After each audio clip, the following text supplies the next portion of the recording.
네, 안녕하십니까. 돈이돈이 자산관리사 김종필입니다. 오늘은 제가 그 변액연금 관리 툴에 대해서 제가 또 말씀드릴게요. 몇 번 또 영상을 예전에 찍었지만 또 많이 시간이 갔기 때문에 제가 이 동영상을 찍고요. 오늘 이 동영상을 찍는 가장 큰 이유는 그 리밸런싱, 그러니까 그 펀드 관리, 뭐 늘 얘기하지만 펀드 관리 때문에 이야기합니다. 저는 지금 증시가 많이 올라와 있다고 생각하는 사람입니다. 그러기 때문에 뭐 남들은 뭐 한 11월까지 그 미국 대선 전까지는 뭐 괜찮을 거라고 많이들 이야기하고 또 그렇게 리포트가 나오는데 저는 좀 미리미리 좀 대응을 하지 않으면은 이게 또 코로나 같은 일이 또 벌어지면 어떻게 될지 모르지 않습니까? 그렇기 때문에 조금 이 펀드 관리가 좀 필요한 시점이다 이렇게 보고 있고, 그 이유는 코로나 이후로 증시가 많이 상승을 해서 수익이 났기 때문에 그렇죠. 수익이 나지 않았다면 다른 방법으로 또 리밸런싱 하겠지만은 수익이 났기 때문에 이제 지켜가는 전략으로 이 동영상을 찍고 있고요. 보시면은 이 상품은 이제 2020년 7월 7일 기준으로 제가 리포트를 뽑은 거고요. 좀 며칠 지났네요. 이 고객은 실제로 이 상품의 가입은 2017년 3월입니다. 2017년 3월 달에 가입하신 고객이고, 그러면은 이제 3년이 조금 넘었지 않습니까? 근데 이제 대부분 아시겠지만 변액에서 가장 중요한 거는 이 총 납입보험료 대비해서 지금 이 특별계정 적립금이 얼마나 늘어났냐가 가장 중요하지 않습니까? 보시면은 실제 내 원금은 1억 2천이 들어가서, 그래서 사업비를 제외하고 한 1억 600만 원 정도가 특별계정 보험에 투입된 거죠. 그러니까 1,400 정도가 사업비죠. 이거를 이기려면은 이 특별계정 투입보험료를 잘 투자 관리를 해야겠죠. 그래서 1억 500이, 1억 600이 1억 3,300 정도, 약 한 300만 원 좀 안 되게 수익이 난 거잖아요. 예를 들면은 그래야지만 총 납입보험료를 이기는 거죠. 이게 중요한 거죠. 그리고 이렇게 3년 안에 이 정도가 된 거는 아주 뭐 잘된 케이스 중에 하나지만은 충분히 이 펀드 관리를 통해서 더 빨리 되시는 분도 있고, 이 정도면 아주 양호한 거고요. 저는 솔직히 그리고 뭐 추가 납입해야 되고 막 이렇게 해서 뭐 빨리 이거를 늘려야 된다고 하신 분들은 많지만은 저는 사실 추가 납입 잘 안 합니다. 그 이유는 펀드 관리가 더 중요하고요.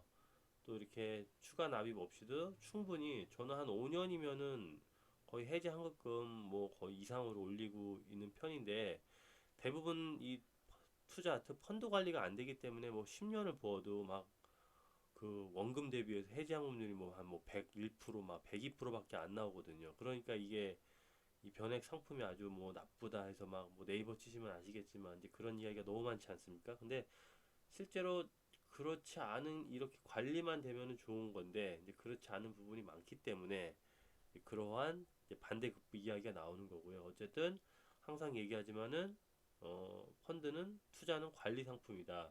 내가 자신이 없으시면은 좀 맡기셔서 좀 이렇게 조금 비용 들인 만큼 충분히 그 수익을 뽑아내시거든요. 그래서 관리를 받으시는 게 좋다.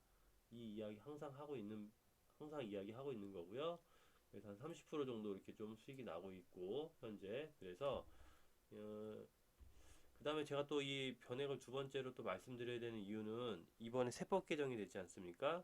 그래서 3년 뒤부터 이 주식형 펀드, 국내 펀드, 뭐 해외 펀드도 마찬가지지만 특히 비과세였던 국내 주식형 펀드, 또 우리 이 주식을 하면 다 비과세였는데 다 과세로 전환됩니다.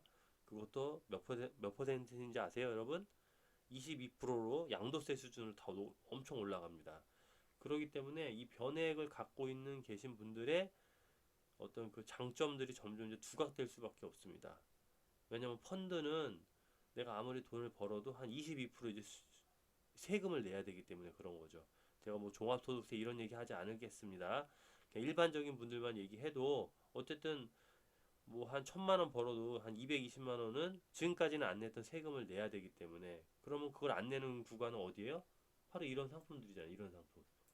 이런 상품들은 세금을 안 내지 않습니까?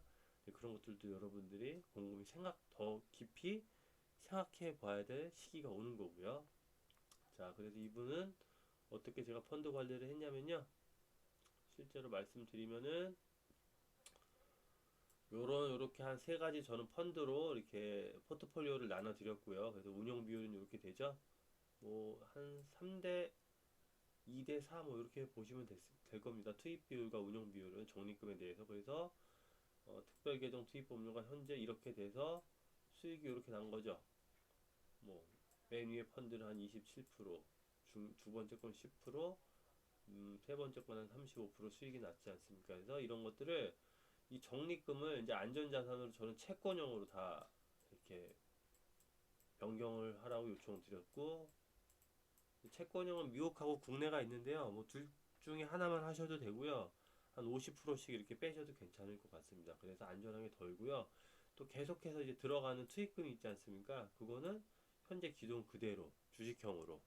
왜냐면은 어차피 주식이 떨어져도 투입하는 거는 이제 이게 목돈이 아니기 때문에 달러 코스트 에버리지를 또 충분히 또 이걸 활용할 수 있기 때문에 공격적으로 하시는 게 좋습니다. 그냥 아주 공격적으로 센 놈으로.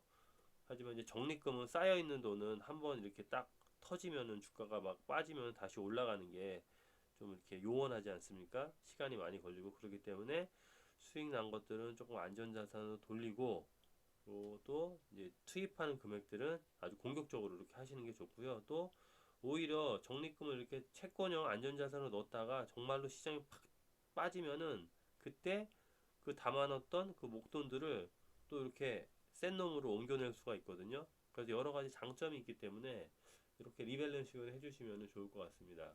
강조하지만은 리밸런싱이라는 거는 뭐 보통 주식과 채권으로 하는데, 주식의 비중이 많이 올랐으면 좀 덜어내고, 그러면 상대적으로 채권이 비중이 부족해지잖아요. 채권을 다시 집어넣고 하는 게 리밸런싱이거든요. 이거를 개인들이 일일이 하실 수는 없으세요. 어려우세요. 그래서 1년에 한 번씩 정도 이렇게 요런 작업을 통해서 하시면은 아주 좋고요. 이게 뭐 금액이 크지 않은 분들은 계속해서 공격적으로 장기 투자이기 때문에 하셔도 되지만은, 나이가 좀 있으시고 금액이 쌓인 분들은 이런 작업을 그래도 하시는 게 훨씬 더 유리하시고 반드시 해야 될 작업이다, 이 말씀 드리고 싶습니다. 자, 오늘은 여기까지 제가 동영상 찍고요. 또 제가 또 다음 동영상 또 여러분들에게 좋은 내용으로 올려드리겠습니다. 다들 아시죠? 좋아요와 구독하기 부탁드리겠습니다. 감사합니다.